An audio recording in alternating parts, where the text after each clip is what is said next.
Yeah, well, thank you for everyone for being on time. I'm still Sarnoff, Dr. Sarnoff from Premier Pediatrics. And today we are joined by Marcy Silver, who's one of our go-to speech therapists, who does an amazing job. And we're so thankful to have her as someone who you can refer to. And this is a program that's brought to you by our program for new parents called The First Month, which is really a program to help parents with the transition from pregnancy to parenthood. And we have three main aspects, three main components. The first one being breastfeeding, the second being postpartum depression and treatment of people with any depression or anxiety. And then the third component is early parenthood education. And although it's called The First Month, we really try to cover things. First month is over. So today I've asked Marcy to join us to really give a rundown of development during the first year, maybe some pearls about how you can kind of work on development in the first year in terms of language, and then answer any questions. So everyone feel free to chime in with questions, either in the chat box or if you want to unmute. Marcy, sorry to take so long, but I'll hand the floor over to you. No problem. Thank you so much, Premier Pediatrics, for having me here. I really enjoy this opportunity, especially this intimate setting. So my name is Marcy Silver. I'm a speech language pathologist here in New York City. I'm also licensed in Connecticut and California. And I'm here today to one, congratulate you on parenthood, moms, dads, everybody. And also I want to just explain that during, birth to 12 months, or even just birth to, 5, we look at speech, well, feeding and speech are related. So the muscles that we learn for feeding are the muscles that we learn for speaking. And I think that that's, as a speech language pathologist, I feel like that's not explained enough to parents. And feeding is what you start doing with your child as soon as you get them in your arms.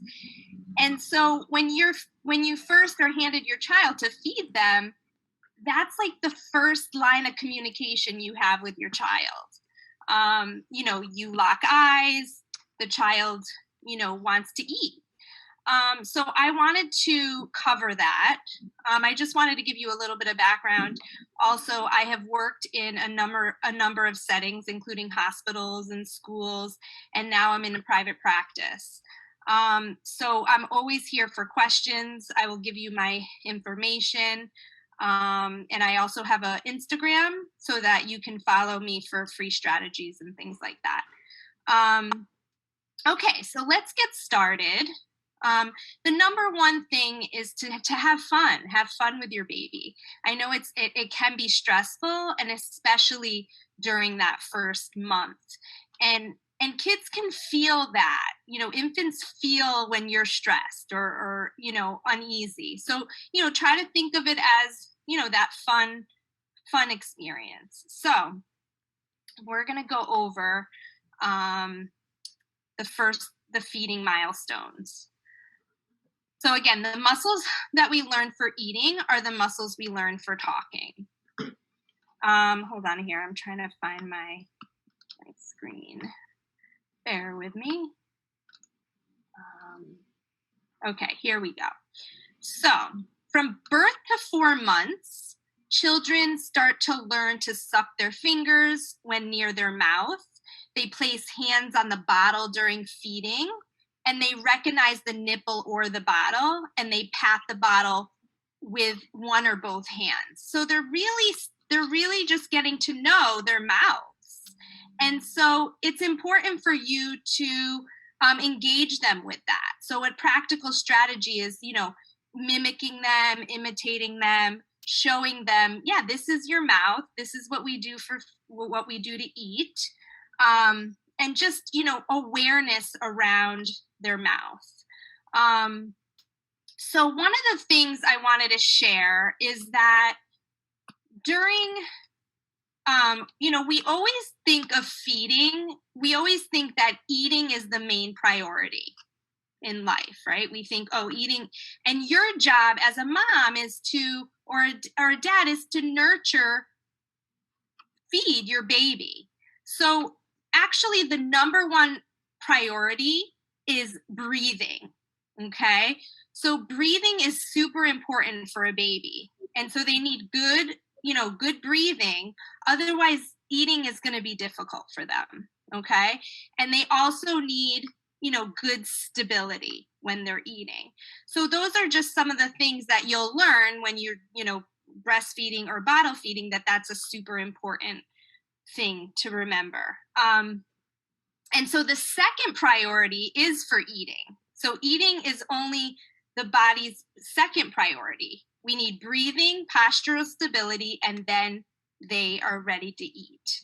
Okay. And so what I wanted to let you know is that eating is only an instinctive drive for the first month of life. So when you get your baby, it's pretty instinctive for them to automatically eat. So I'm sure most of you have seen that.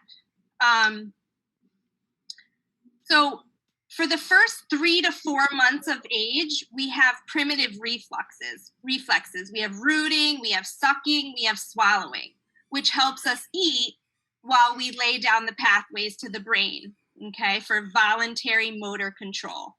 So from the 5th to 6th years of life, so 5th to 6th months of age, it no longer is instinctive, but it's learned.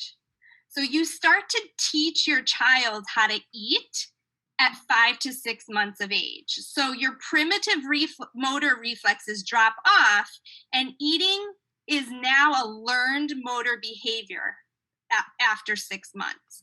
So the reason why I'm making this such a big deal is because we're New Yorkers.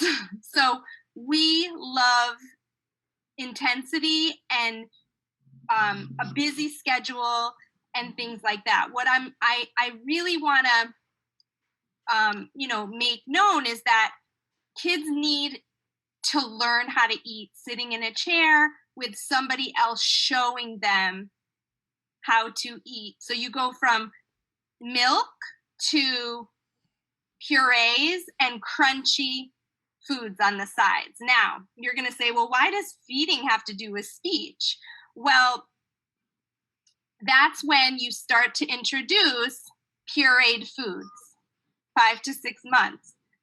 They're stripping the spoon with their lips and they're going, mama, baba. We're bringing their lips together and you start to hear different sounds. So that's a really important key. And also, you're putting the crunchy food, the Cheerio, on the sides, and they're starting to no longer suck, swallow, but open their mouth for mama, baba, dada, tata, right? So you're sort of forming this babbling for them by the feeding milestones as well. Is that making sense? Am I going too fast?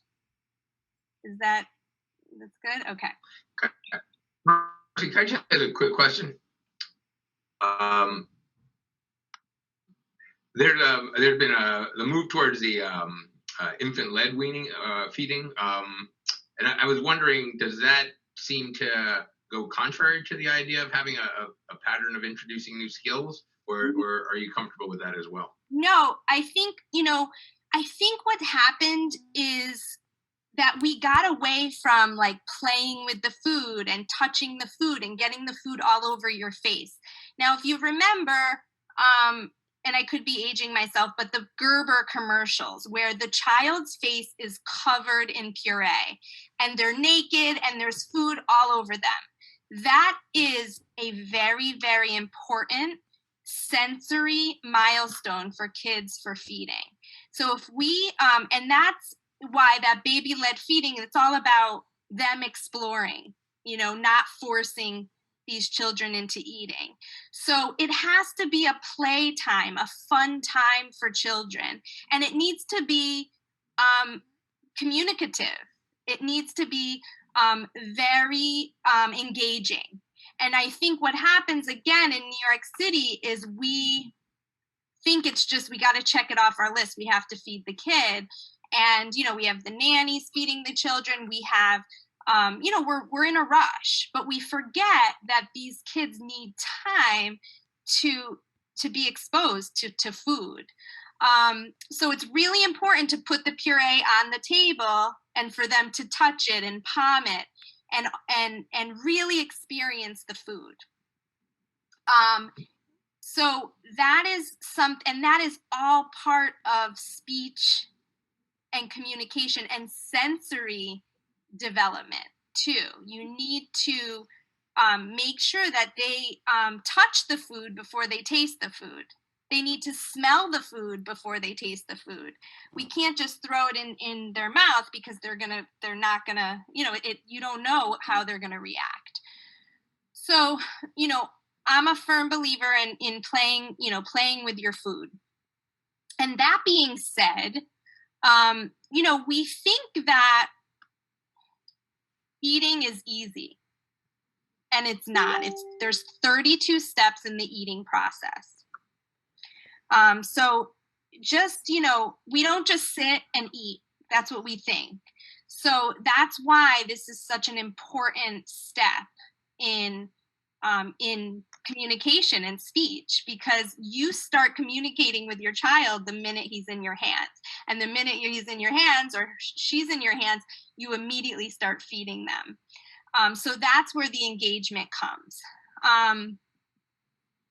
So I want to kind of parallel everything. So I kind of covered, birth to 4 months, and then 5 to 6 months is when, they're holding the bottle independently.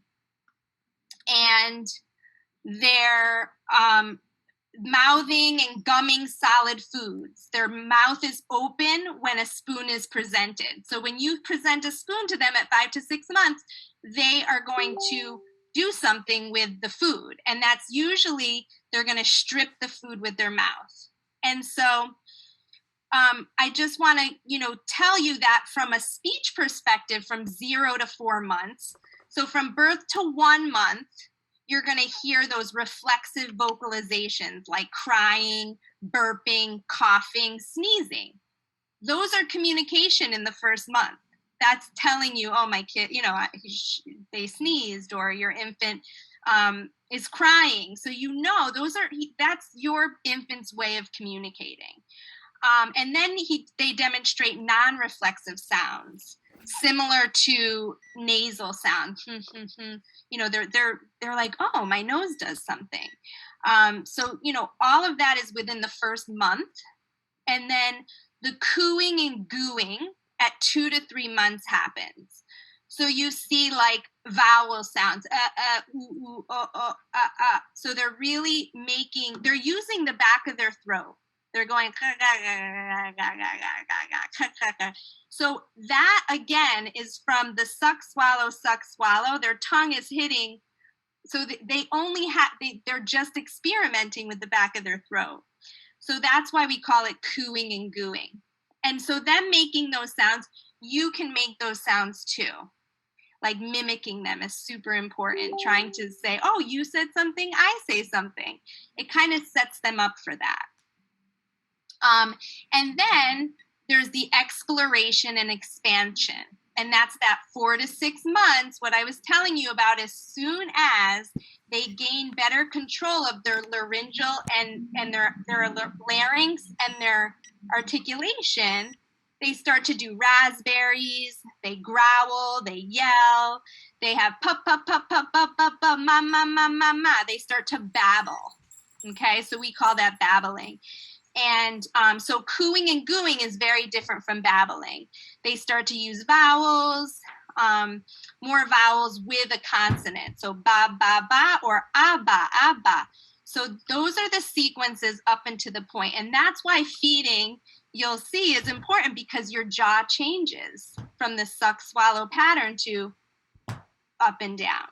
Okay, so I hope that that made some sense. Okay, so then from 7 to 9 months, I just want to make sure. So I did want to cover with you the 32 steps in the eating process, so you kind of know, that it's okay. Like the child needs time to have exposure to. So 32 steps, meaning the child has to first tolerate the food, smell the food, touch the food with their body, then touch it with their finger, then touch it to their chin, then touch it to their cheek, and then touch it inside their mouth. So and then swallowing the food. So the 32 steps, I can always send it to you so you have an idea. You can email me and I'll absolutely send it to you. But that's just something to keep in mind. So and I think, young parents, when you start giving a child food, they'll go and they'll make a noise or a sound, or they'll make like, it looks like they don't like it. But that's actually not true. So don't panic. A lot of parents are like, oh, they don't like it, I'm never going to give it to them again. And they say that you have to be exposed to a food about 13 times before you even try it. So, keep that in mind, that it's, feeding it can be scary for parents, so don't be fearful. Make sure, you make it fun and engaging. So that is I wanted to make sure, and it's appropriate to touch your food and play with your food. That's part of the normal process. Can I interject with a quick question? Sure.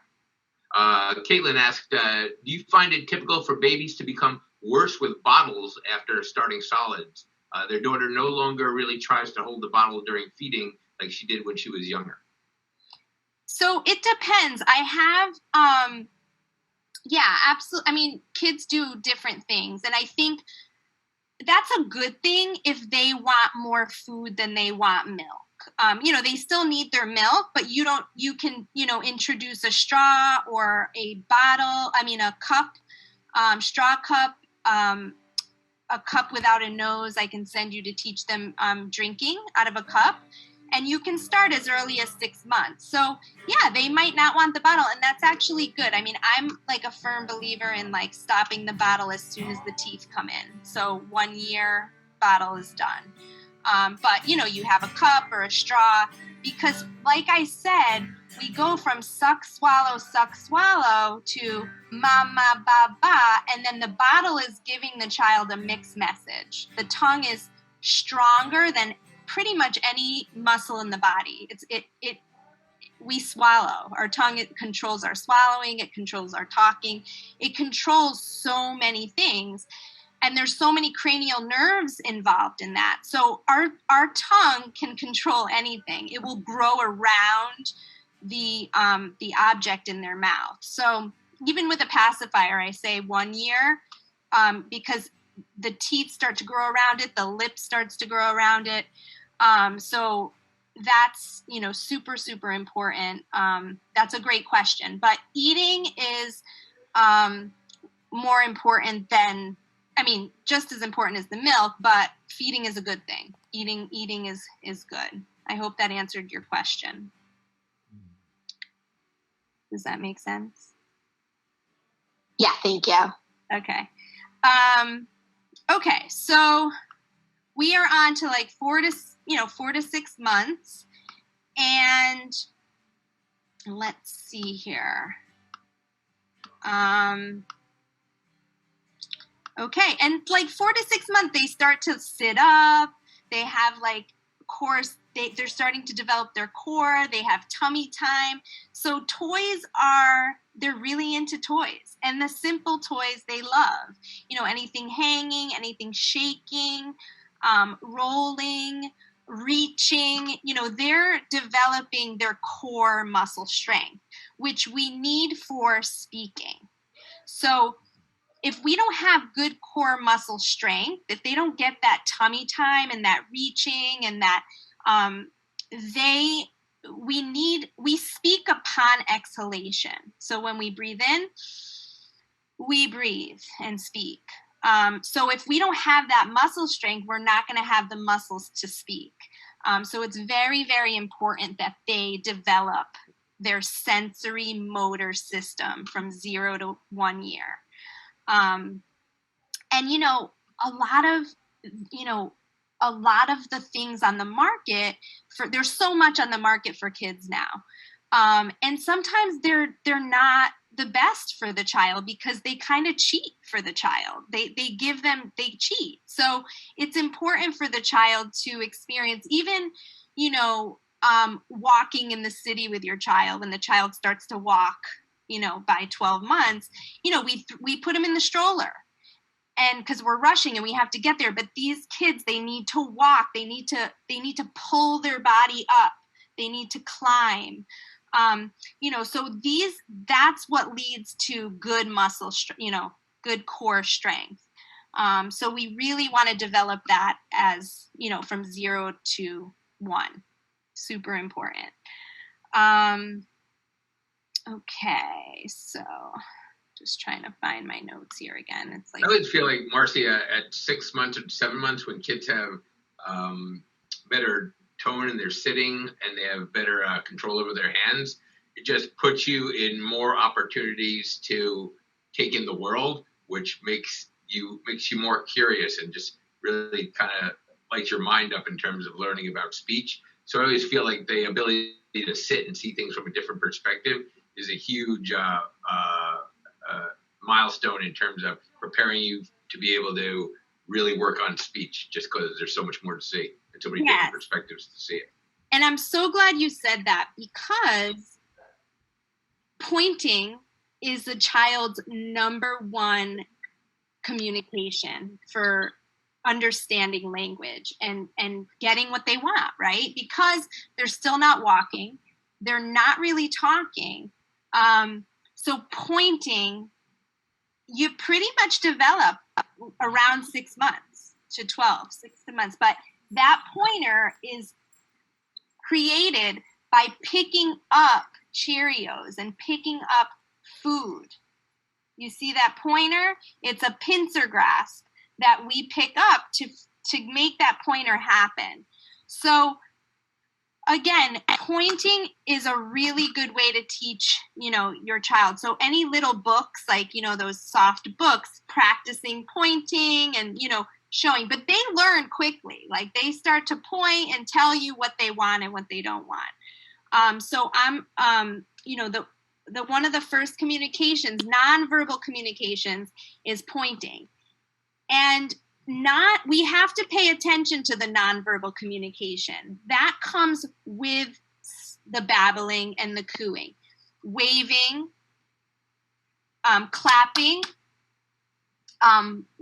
point, all of those nonverbal communication, motor patterns, those are precursors for speaking. So, waving, shaking your head, nodding your head, all of those things are nonverbal communication that we pay attention, you pay attention to and you teach. So those are part of communication. So hand over hand with your child is sometimes, showing them the pointing, the waving, and they pick up quickly. Any questions? Marcia, can I just interject two other quick questions? Sure. The first one is, do you recommend teaching baby sign language, and how important is it relative to other skills? Yes, absolutely. Baby sign is just, it helps them with frustration. It helps them with motor. It helps them bring their, for more, it's bringing your hands to midline. And part of that is, and just the nonverbal communication. It doesn't stop them from speaking. It actually helps them get the words out. Make a movement, and so kids usually speak more when they're moving. So movement drives language. Movement, gives them more opportunity. So, yes, I'm a firm believer in sign language. And before we get to the second question, they ask, when should we start sign language? They're twins, they're 6 months. Is this too late to start? No, 6 months is perfect. Yep, 6 months on. So again, when the child is able to, hold themselves up and so like I said before, our number one priority is respiration and breathing. Our second priority is postural stability. So once they get that postural stability and they're sitting up, they have that control to, do anything with their hands, their bodies. And from 0 to 2 years of age, they rely on their sensory motor system. So think of it that way when you're, that they rely on that, especially during, because they can't get around. So they just start to learn to crawl and roll. So they need that sign language. They need ways of communicating. And then, Yahara, don't worry, we'll get to your question in a minute. But David had asked, at what age do kids start picking things up? This is an interesting question because there's a difference between picking things up with purpose and being able to reach and bat at things to kind of start to explore how to do that. So, Marcia, I'm curious what your answer is, and I'm happy to chime in. Yeah, I mean, it's I guess, it's not out of my scope of practice, but I would say, around 6 to 8 months, that's, again, that's that when they start to sit up and they start to realize there's a world around them and, and they reach for things, they start to see things. I would say usually at 6 months, kids are sitting and they start to get the concept of midline and they can kind of bat at things without a good pincer grasp. And then by 9 months, they have a modified pincer grasp, which is kind of using the hand like this, basically. Right. And then by a year, you start to see a really nice pincer grasp, which is quite amazing. Right. And that's what they can pick things up with a bit more accuracy.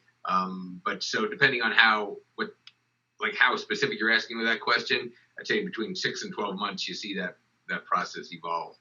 Yeah, and feeding has to do with that too, because when you're palming food, you first learn to palm the food, and then they're licking the food and putting it all over their face. They don't have the muscle control yet. So that comes with practice. And then there's, again, I'll get to the feeding question after, but someone had asked before the session started about not sign languages, but introducing 2 spoken languages and when you start that and what type of impact that has on language development. So there is no, so bilingualism, multilingualism has no impact on language development. You can do it, it does not impact them. You can do it simultaneously. You can start whenever. You can do, they have they have different types of bilingualism, multilingualism. So, some, the spouse might speak one language, the spouse might speak another language, and that's how they do it. Or, they speak one day in Spanish, the other in English, half day Spanish. There is no, and it's not going to hinder their development at all.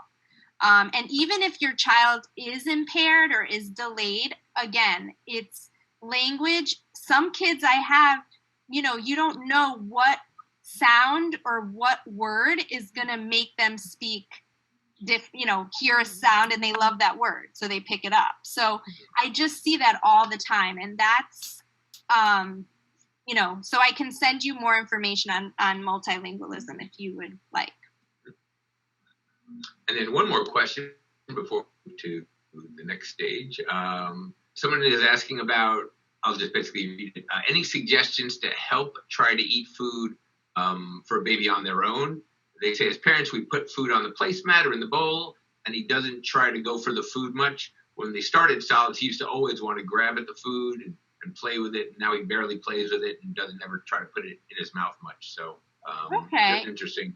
Yeah, I mean, it's really important to always, I find that a lot of times we're talking, it's important for everybody to have the same food on the table. So if you have Cheerios and he has Cheerios, you're both doing it together. So he's imitating you at all times. Kids should never be eating by themselves. And even if you're not going to eat the puree or you're not going to eat what he's eating, at least pretend to, because a child will automatically want whatever everybody else is having. Now, if there is something happening where he's had a bad experience or, or he has some feeding difficulties going on, that could be a different, and you can always do hand over hand. Again, if he's, and again, we want to, I do want to stress that we always want feeding to be a positive experience. So, let's say he's not, you want to keep it positive. Oh, I like the way you touched the Cheerio. I like the way you took the Cheerio out. Oh, good, and give it a break. So never, we try not to be negative in a feeding experience. And if a parent doesn't like a food, but they want their child to eat it, always have a positive connotation on food, not yucky, mushy, ill, because they'll pick up on it immediately and not want it. So super important to keep it positive. Yeah, similar to that, I always recommend to not have any video and not have the phones at the table, so that immediately from the beginning, they're not having that sense that there's a relationship between video and food. Yes, and toys, and again, it has to be a positive experience. You could have like music on in the background, like a soft, keep it on, but as long as they're not being bribed by the food. And then this one's right in your wheelhouse. When do you expect babies to start babbling in different consonant combos?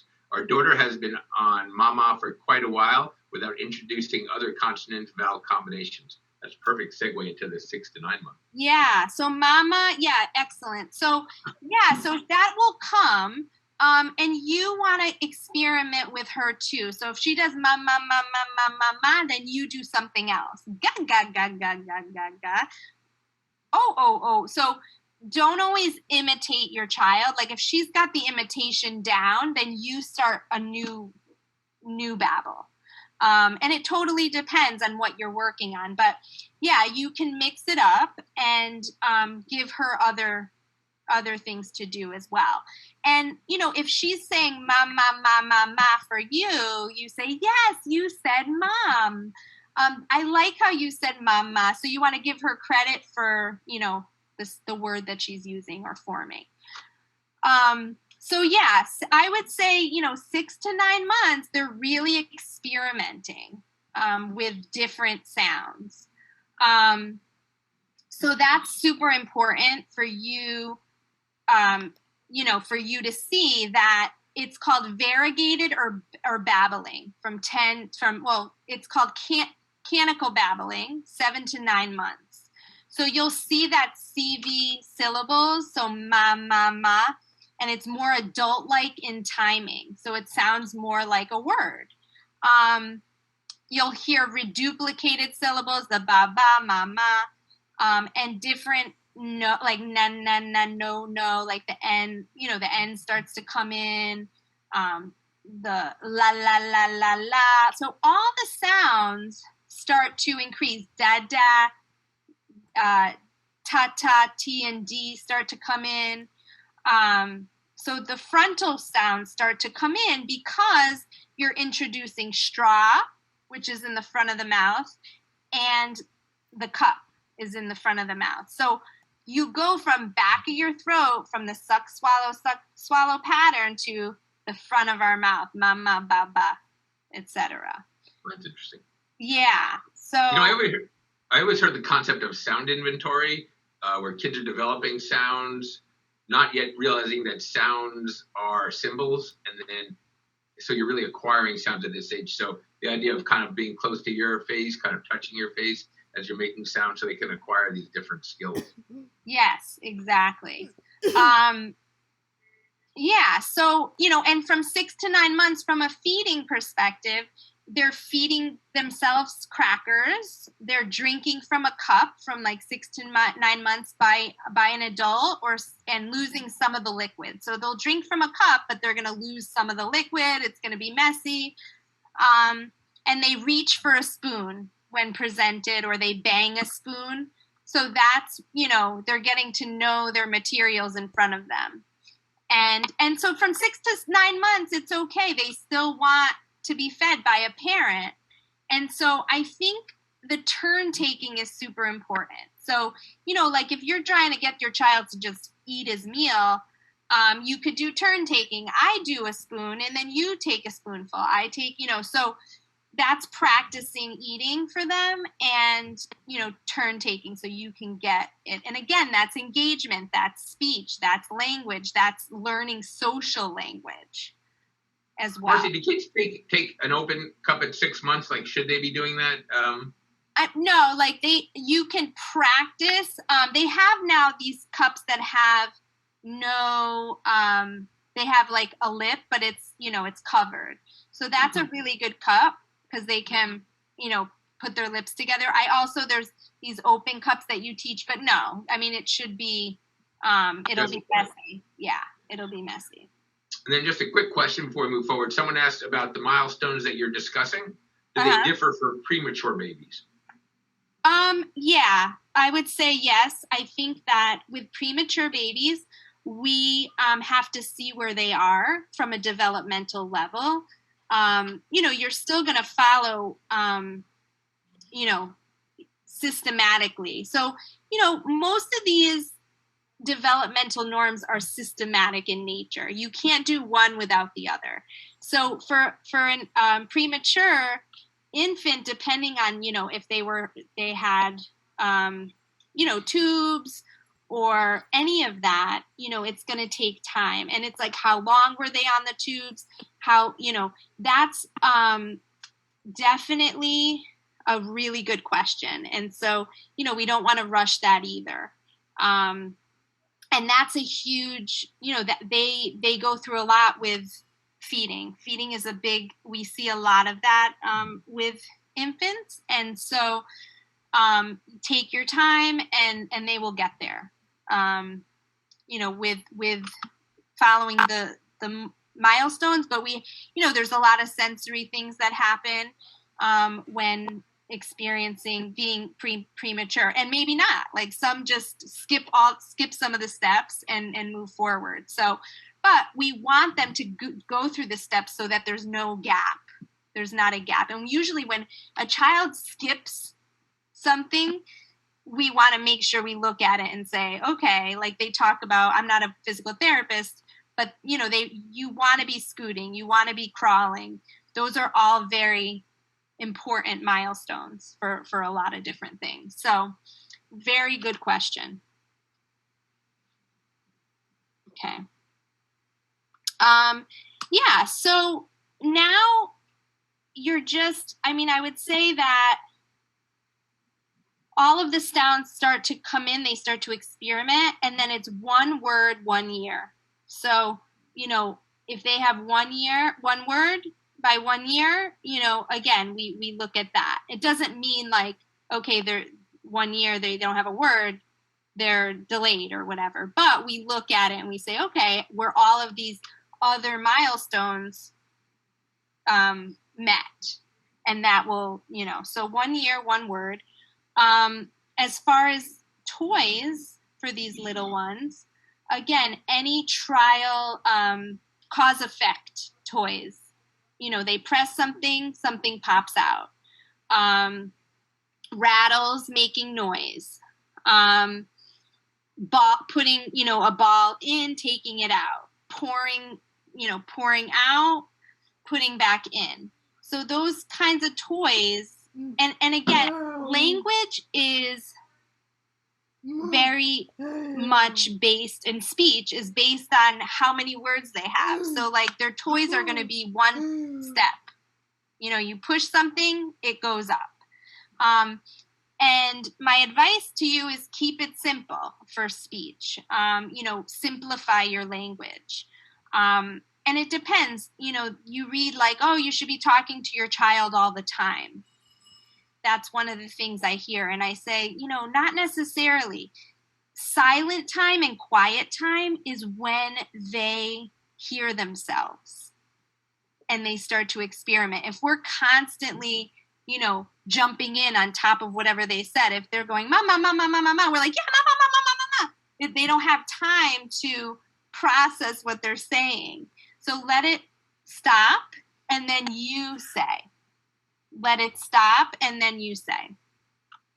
So it's really important that they get that quiet time so that they can experiment. And crib time is huge. They sometimes wake up and they start to just talk to themselves, or use that time to hear themselves.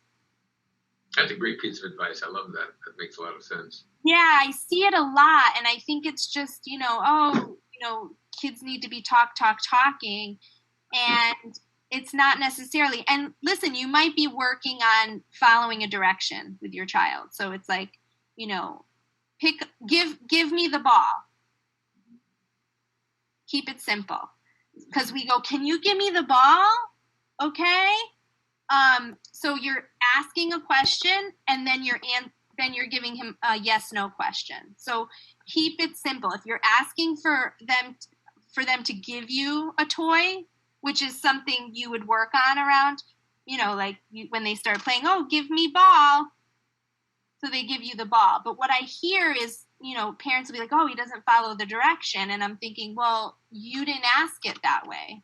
You have to say, if you're asking a direction, say the command. If you're asking a question, ask the question.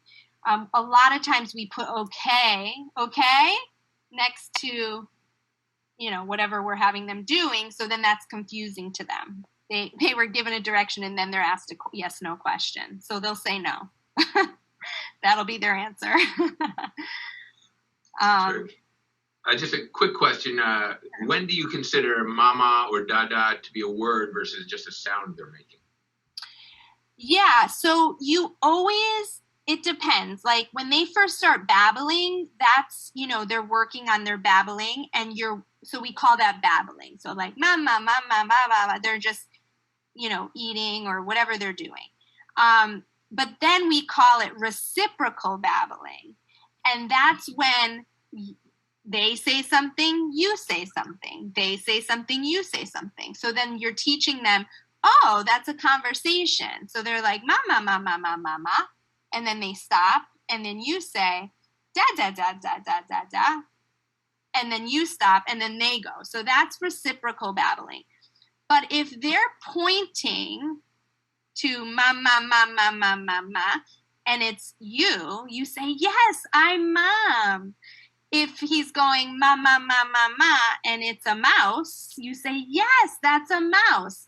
So you give them credit for the word they're saying when it's real. I have a lot of parents, when kids start to talk, they're like, he doesn't have any words. There's no words. And then I realize he has words. They're just called approximations. So, make sure, give them credit for that. And they might not, and it's normal for them not to be intelligible. Like they're not just going to be clear, right away. So that's really important, to give your child credit for whatever he's saying. So ma could be more, it could be mom, it could be mouse, but you give them credit for whatever the context is. That's super helpful. Is there anything else? That was tremendous. Anything else you wanted to go over, or any other pearls you wanted to share? If anyone had any questions. Let me think here. I'm trying to think of anything else. Let's see. Yeah, so I think, the other thing is when they're 6 to 12 months, follow it and onward, follow their lead.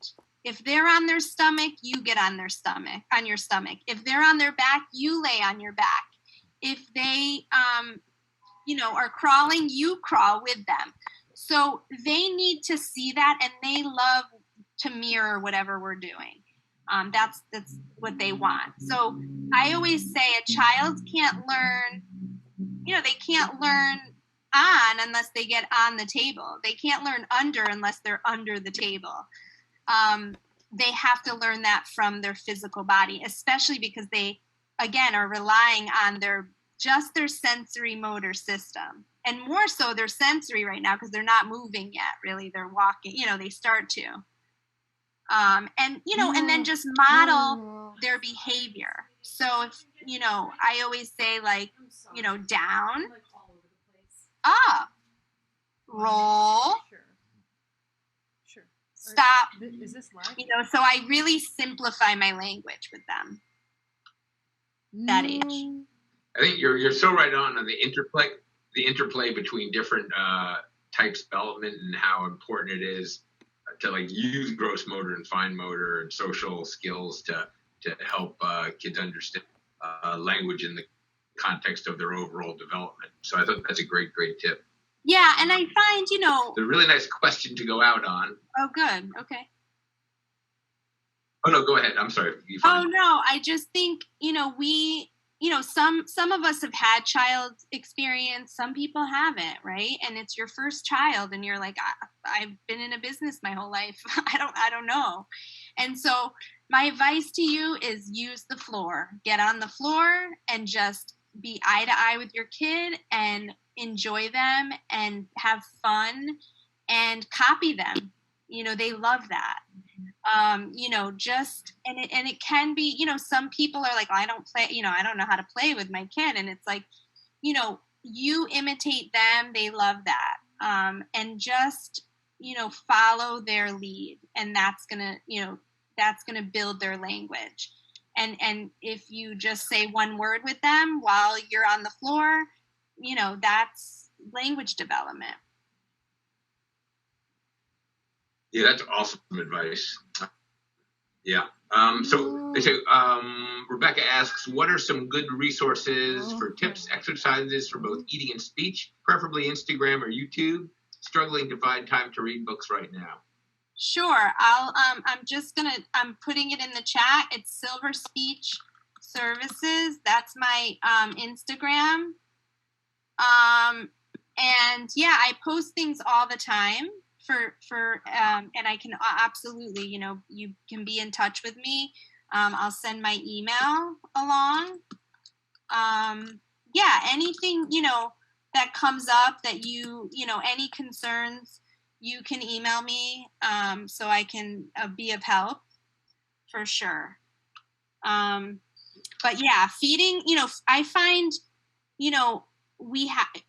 feeding can be intimidating, especially with babies. So, anytime you have questions, let me know. But I think what we forget in New York, because I grew up in like a suburb, my mom was home. She didn't work, right? So she had 3 meals on the table. We sat down as a family and ate, and that's how you learn.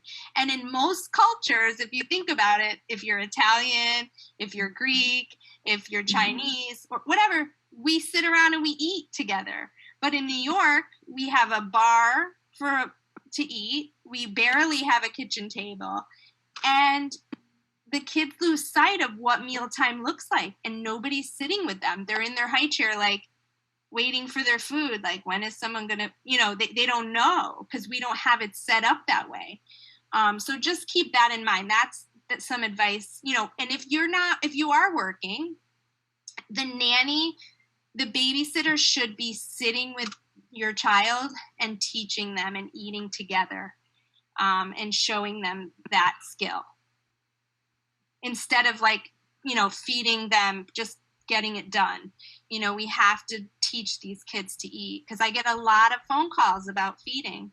But if you think back to however you think about any culture, we ate, it's always, or now you go out to dinner with your friends. Mm-hmm. It's social. You sit there and you eat together, or you have a drink together. So eating is not a solo event unless you're a New Yorker and you're eating pizza walking, and you're drinking coffee walking. In France, you sit and have your coffee. They don't have to-go cups. Well, now they do, but that's the mentality I try to tell parents. Like, we are our own. We are our own here in New York, and we have to figure out how to help the kids not do that yet. So because they need it from a motor perspective, from a speech perspective. Yeah. So. And then if you have time, Marcy, just two other quick questions. First of all, I recommend going to Marcy's site. It's tremendous and there's a lot of great information there. But someone asked, anything to start doing or looking for in the first month or so? Yeah, I think, just, again, feeding is where you really communicate with your child. You look into their eyes, you bond with them, you hug them, they start to sneeze, they start to cough, and making sure they're okay, and then, oh, that's a sneeze, he's feeling, he needed to clear something. And I think the panic of like a choking or a coughing, try to always remain calm. I think even when you're feeding your child, being calm, because they feel it, because you're connected, your bodies are connected. So, it's hard to remain calm, but try not to show fear when there is, coughing or spitting out or any of that.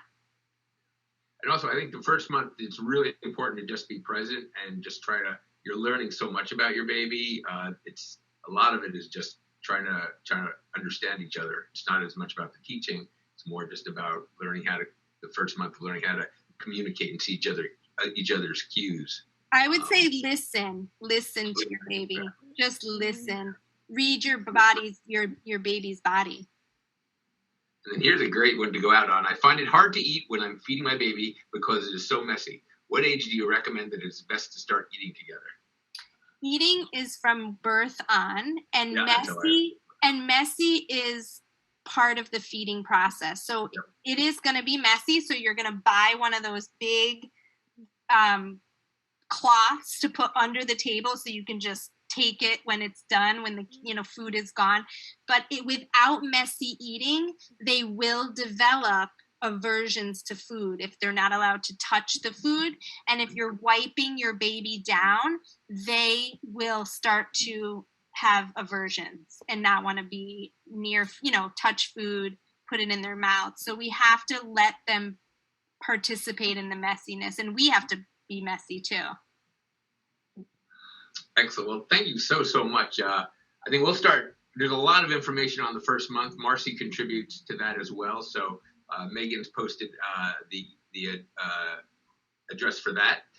Just a quick reminder that next month we'll have a similar lecture about physical therapy. So look out for that as well. Marcy, really can't thank you enough. Those were just tremendous pearls. And just a great rundown of the first year. And we always appreciate having you as someone we could work with. Amazing. Thank you so much. Good to see you all. Stay safe. We'll be in touch soon. Okay, bye. Bye-bye.